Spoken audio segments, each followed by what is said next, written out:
이 시간 우리 함께 은혜 나누실 말씀은 사무엘하 2장 18절에서 32절 말씀입니다. 제가 봉독하겠습니다. 그곳에 스루야의 세 아들 요압과 아비새와 아사엘이 있었는데 아사엘의 발은 늘도루같이 빠르더라. 아사엘이 아브넬을 쫓아 달려가되 좌우로 치우치지 않고 아브넬의 뒤를 쫓으니 아브넬이 뒤를 돌아보며 이르되 아사엘아 너냐 대답하되 나로라. 아브넬이 그에게 이르되 너는 왼쪽으로나 오른쪽으로나 가서 청년 하나를 붙잡아 그의 군복을 빼앗으라 하되 아사엘이 그렇게 하기를 원하지 아니하고 그의 뒤를 쫓으매 아브넬이 다시 아사엘에게 이르되 너는 나를 쫓기를 그치라. 내가 너를 쳐서 땅에 엎드리게 할 까닭이 무엇이냐. 그렇게 하면 내가 어떻게 내 형 요압을 대면하겠느냐 하되 그가 물러가기를 거절하매 아브넬이 창 뒤끝으로 그의 배를 찌르니 창이 그의 등을 꿰뚫고 나간지라. 곧 그곳에 엎드러져 죽음에 아사엘이 엎드러져 죽은 곳에 이르는 자마다 머물러 섰더라. 요압과 아비새가 아브넬의 뒤를 쫓아 기브온 거친 땅의 길가 기아 맞은 쪽 암마산에 이를 때에 해가 졌고 베냐민 족속은 함께 모여 아브넬을 따라 한 무리를 이루고 작은 산 꼭대기에 섰더라. 아브넬이 요압에게 외쳐 이르되 칼이 영원히 사람을 상하겠느냐. 마침내 참혹한 일이 생길 줄을 알지 못하느냐. 내가 언제 무리에게 그의 형제 쫓기를 그치라 명령하겠느냐. 요압이 이르되 하나님의 살아계심을 두고 맹세하노니 내가 말하지 아니하였더라면 무리가 아침에 각각 다 돌아갔을 것이요 그의 형제를 쫓지 아니하였으리라 하고 요압이 나팔을 불매 온 무리가 머물러 서고 다시는 이스라엘을 쫓아가지 아니하고 다시는 싸우지도 아니하니라. 아브넬과 그의 부하들이 밤새도록 걸어서 아라바를 지나 요단을 건너 비드론 온 땅을 지나 마하나임에 이르니라.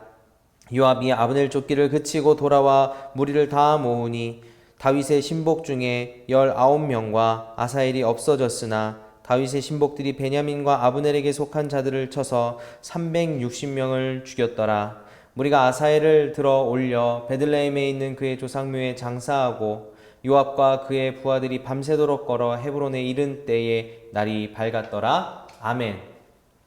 모든 사람에게는 욕심이라는 것이 있습니다. 당연히 저에게도 욕심이 있고요. 아마 우리 영상을 시청하는 성도님들에게도 욕심이 있으실 겁니다. 여러분은 우리 안에 있는 욕심을 어떻게 생각하고 있습니까? 누군가는 이 욕심이 자신의 목적을 성취하고 지금보다 더 나은 삶을 만들어가는데 제법 괜찮은 도구라고 이야기합니다. 충분히 공감할 수 있는 이야기입니다. 그러나 우리의 삶의 기준이 되는 성경은 뭐라고 이야기할까요? 안타깝게도 성경은 우리의 생각과는 정반대의 이야기를 하고 있습니다. 욕심이야말로 사람이 가장 경계해야 할 죄악된 모습이라는 겁니다. 갈라디아서 1장 16절을 보면 이렇게 말씀합니다. 내가 이르노니 너희는 성령을 따라 행하라. 그리하면 육체의 욕심을 이루지 아니하리라. 이 말씀을 보면 욕심은 그냥 나쁜 정도가 아니라 성령에 반대되는 말로 사용될 만큼 정말 위험한 것으로 표현되고 있습니다. 왜 그럴까요? 우리는 야고보서 1장 15절에서 그 이유를 찾을 수 있습니다. 욕심이 잉태한 즉 죄를 낳고 죄가 장성한 즉 사망을 낳느니라. 욕심은 사람의 인생을 죄로 물드는 것뿐만 아니라 심지어 사망에 이르게 하기 때문에 성경은 욕심을 억제하고 절제할 것을 우리에게 말씀합니다.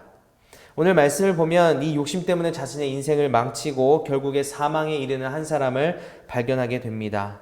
바로 아사헬이라는 다윗의 장수입니다. 어제에 이어서 오늘 본문에서도 다윗은 사울의 후손인 이스보셋의 군대와 전쟁을 하고 있습니다. 결과는 다윗의 군의 승리로 끝났고 또 이스보셋의 군대는 패배를 인정하고 후퇴하고 있는 상황이었습니다. 그런데 이때 아사헬은 이 상황 속에서 적군의 우두머리가 되는 아사헬을 잡기 위해서 전속력으로 그를 추격하고 있습니다. 왜 그랬을까요? 이 아브넬은 이스보셋 진영의 실세였습니다. 어쩌면 왕보다도 더 큰 권력을 휘두르고 있었을 겁니다. 그런 그를 잡는다면 아마 그의 군대는 모두 와해되겠죠. 또 그것뿐만 아니라 현재 사울의 가문과 다윗의 가문 사이에서 하나 되지 못하는 이 나라를 통합시킬 수 있는 계기를 마련할 수도 있었을 겁니다.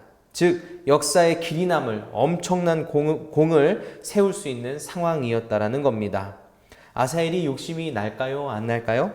아마 저라도 이 상황은 욕심이 날 것 같아요. 특별히 성경이 이 아사엘을 소개할 때에 제일 먼저 무엇을 말하냐면 그가 늘 도루의 발처럼 정말 날쌔고 빠른 사람이었다라고 말하고 있다는 것이죠. 쫓아가는데 자신이 있다는 말 아니겠습니까? 욕심을 부리지 않을래야 않을 수 없었다는 겁니다. 그런데 문제가 뭐냐면 그 결과가 성경이 말하는 것처럼 좋지 않았다는 겁니다.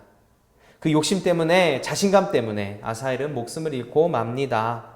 그가 어떻게 죽냐면 아브넬을 쫓아가던 자신의 속도를 이기지 못하고 아브넬의 창이 자신을 향해 올 때에 피하지도 못한 채 그 창에 스스로 뛰어드는 것과 같은 모양으로 죽음을 맞이하게 된다는 것이죠. 이렇듯 욕심은 우리 인생의 긍정적인 요소가 될 수 없다는 겁니다. 그렇다면 우리는 이 욕심을 어떻게 절제하고 하나님이 기뻐하시는 삶을 살 수 있겠습니까? 첫 번째로 우리는 교만을 버릴 때 그와 같은 삶을 살 수 있음을 기억해야 합니다. 아까도 말씀드렸다시피 성경은 그가 빠른 사람이었다고 처음부터 이야기하고 있습니다. 근데 전체적인 이 성경의 맥락을 보면 이 말이 결코 긍정적인 뜻으로 나타나고 있지 않다는 것이죠. 오히려 그 빠른 발이 그로 하여금 죽게 되는 그가 죽음을 맞이하게 되는 계기가 되고 있다는 걸 우리에게 알려주고 있는 겁니다. 교만함의 근원이 어디 있습니까? 바로 자신이 생각하는 탁월함에 있겠죠. 내가 생각할 때 내가 이렇게 했기 때문에, 나는 이런 능력이 있기 때문에 성공할 수 있었다라고 말하는 것이 교만입니다. 지금 상황을 보면 아사엘 역시 당연히 그렇게 생각하고 있을 것이 분명합니다. 전쟁은 승리했고 적군은 꽁무니를 빼고 달아나고 있습니다. 자신은 누구보다 빠르고 날쌘 사람이니 그가 얼마나 사기가 충천하고 자신이 있었겠습니까? 바로 이와 같은 교만이 자신의 욕심을 제어할 수 없는 상황을 만들어 버린 것입니다. 그렇다면 여기서 우리가 생각해 볼 것은 우리가 가진 재능이나 달란트 자체를 부정적으로 여겨야 한다는 것일까요? 절대 그렇지 않습니다. 재능을 사이에 두고 교만과 겸손은 정말 종이 한 장 차이라고 밖에 할 수 없기 때문입니다. 나에게 왜 이런 재능과 달란트가 있는가에 대한 관점에 따라 누군가는 교만한 인생을 살겠고 또 다른 누군가는 겸손한 가운데 그것을 사용하며 살아갈 수 있습니다. 즉 나의 재능이 나를 위한 것이고 내가 잘나서 생긴 것이다 라고 여기는 사람은, 그리고 그것을 의지하는 사람은 교만할 수밖에 없습니다. 그러나 하나님이 우리에게 주신 재능이 결코 나만을 위한 것이 아님을 인정하고 기억할 때 우리는 겸손해질 수 있는 것이죠. 고린도전서 12장 4절에서 7절을 보면 이렇게 이야기합니다. 은사는 여러 가지나 성령은 같고 직분은 여러 가지나 주는 같으며 또 사역은 여러 가지나 모든 것을 모든 사람 가운데서 이루시는 하나님은 같으니 각 사람에게 성령을 나타내심은 유익하게 하려 하심이라. 성경은 우리의 재능, 곧 은사가 하나님이 주신 것이라고 분명히 밝히고 있습니다. 그런데 그와 더불어 그 은사의 목적이 무엇인지도 알려주고 있는데요. 즉 나 자신만을 위해서 사용하는 것이 아니라 서로가 서로를 유익하게 하는 것, 그것이 은사의 목적이라는 겁니다. 나에게 있는 재능을 오직 나만을 위해서 사용하는 사람, 또 그것을 의지하는 그 사람은 교만한 인생을 살겠지만 내게 주신 재능을 하나님이 주신 것으로 인정하고 그 재능의 목적, 그 은사의 목적을 따라 남을 위하여 살아간다면 우리는 교만이 아니라 겸손을 갖출 수 있다라는 말입니다. 사랑하는 성도 여러분, 여러분들은 어떤 재능과 달란트를 가지고 살아가고 계십니까? 또 무엇을 위하여 그것을 사용하고 계십니까? 혹시 아사엘과 같은 관점과 마음으로 그것을 사용하고 있다면 지금 당장 그 자리에 멈춰서서 이 자리에 날 세우신 하나님의 목적이 무엇인지 먼저 깨닫고 발견하는 지혜로운 사람이 되기를 주님의 이름으로 소망합니다. 더 나아가서 교만의 끝은 사망 아니겠습니까? 우리가 주의 목적대로 겸손히 살아갈 때에 그것은 나를 살리고 세우는 놀라운 능력이 됨을 저와 여러분들이 이 말씀을 통해 꼭 믿고 나아가기를 소망합니다. 두 번째로 우리는 다른 사람의 충고에 귀를 기울일 줄 알아야 합니다. 오늘 말씀 21절을 보면 비록 적군이지만 아브넬은 아사엘을 향해서 욕심을 버리고 자신을 쫓지 말라고 권면하고 있습니다. 한번 말씀을 보면 아브넬이 그에게 이르되 너는 왼쪽으로나 오른쪽으로나 가서 청년 하나를 붙잡고 그의 군복을 빼앗으라 하되 아사엘이 그렇게 하기를 원하지 아니하고 그의 뒤를 쫓으매. 이게 무슨 말입니까? 아사엘이 아브넬 자신을 쫓는 것이 아니라 옆에 있는 군사들을 상대하고 그들로부터 전리품을 차지하라는 말입니다. 왜 그랬을까요? 자신이 죽을까봐 두려워서 그랬을까요? 아닙니다. 아브넬은 이 상황을 넓은 관점 가운데 정확하게 파악하고 바라보고 있기 때문인 것이죠. 아사엘은 요압 가문의 막내입니다. 젊고 어린 장수였다는 사실이죠. 그런데 아브넬은 산전수전 다 겪은 베테랑 중에 베테랑입니다. 객관적인 실력으로 볼 때 아사엘이 빠르다는 것을 제외하면 애당초 상대가 되지 않았다는 것입니다. 그것을 잘 알고 있었기에 아사엘의 수준에 맞는 자와 맞붙고 거기서 만족을 얻으라고 권면하고 있는 것이죠. 어쩌면 자존심을 상하게 하는 말일지도 모르겠습니다. 그러나 그의 판단은 정확했고 실제 원어를 보면 너를 위하여 라고 말하면서 아브넬은 진심으로 그와 싸우고 싶지 않음을 표현하고 있습니다. 그런데 아사엘은 어떻게 했습니까? 전혀 듣지 않고 있는 것이죠. 왜요? 욕심이 그의 모든 시야와 판단을 흐리게 만든 것입니다. 자신의 속도만 생각했지 실력 차이를 생각하지 못한 겁니다. 아브넬을 붙잡아 얻을 공로만 생각했지 상황을 정확하게 판단하지 못했던 겁니다. 욕심으로 눈과 귀가 닫힌 아사엘은 죽음을 맞이할 수밖에 없었습니다. 사랑하는 성도 여러분, 모든 일들 가운데 하나님이 직접 말씀해 주시고 알려주시면 얼마나 좋겠습니까? 그런데 하나님은 사람과 직접 대화하시던 그 구약시대에도요, 직접 말씀하시기보다는 늘 선지자 혹은 영적인 지도자를 통하여 모든 백성들에게 말씀하셨습니다. 때때로 우리의 판단이 옳은 것 같고 완벽한 것 같다 할지라도 결코 그것은 완벽할 수 없습니다. 우리를 향해 또 주변 사람들을 통하여 상황을 통하여 말씀하시는 하나님의 도우심을 우리는 바라보아야 한다는 것이죠. 그래서 하나님 지금도 부족한 우리들을 위해서 사람들을 보내셔서 말씀하고 충고하십니다. 때로는 상황을 통하여서 우리를 인도하고 계신 것입니다. 그런데 요즘 우리 사회의 분위기는 어떻습니까? 남의 것에 상관하는 것을 굉장히 불쾌하게 여기고요. 충고하는 것을 꼰대라고 비하하고 있지 않습니까? 당연히 정상적이지 않은 참견과 훈계는 비판받아 마땅하지만 반대로 정말 필요한 것마저도 비하되고 있는 현실이 안타까울 뿐입니다.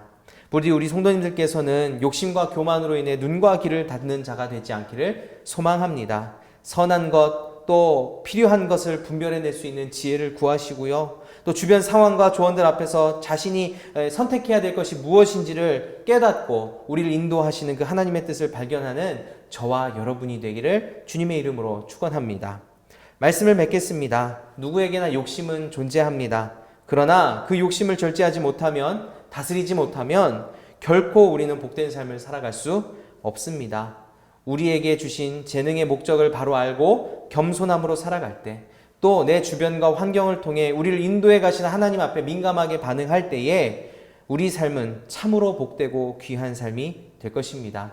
저와 여러분이 그와 같은 삶을 살아가는 주님의 자녀가 되길 주님의 이름으로 축원합니다. 기도하겠습니다. 사랑과 은혜가 풍성하신 우리 아버지 하나님, 우리 안에 있는 욕심을 주의 말씀과 훈계와 교훈으로 잘 억제하고 성령을 따라 살아가는 사람이 되기를 소망합니다. 욕심이 교만이 되고 또 교만이 또 우리의 눈과 귀를 어둡게 하여서 정말 이 세상에서 어디로 가야 할지 모르는 상황 속에 빠지지 않게 하여 주시옵시고, 모든 상황과 여건 속에서 인도하시고 함께 하시는 하나님을 바라보기에 부족함이 없는 우리가 될 수 있도록 역사하여 주시옵소서. 우리 성도님들 지금 무엇을 위하여 열심히 노력하고 살아가고 계십니까? 하나님 그것이 욕심으로 인해 그르치지 않도록 인도하여 주시옵시고, 모든 삶의 상황 속에서 주의 뜻을 발견함으로 하는 일마다 하나님의 인도하심과 보호하심과 형통하심을 맛보는 귀한 우리 성도님들 될 수 있도록 축복하여 주시옵소서. 이제는 우리 주 예수 그리스도의 은혜와 아버지 하나님의 그 크신 사랑하심과 성령님의 감화감동 교통 인도하심이 오늘도 우리 안에 욕심을 내려놓고 겸손과 또 하나님의 인도하심을 바라보며 하나님이 기뻐하시는 삶을 살아가기를 소망하는 사랑하는 우리 모든 성도님들 위에와 우리 용인제일교회와 이 나라 이민족 세계 열방 위에 지금으로부터 영원토록 함께 있을지어다. 아멘.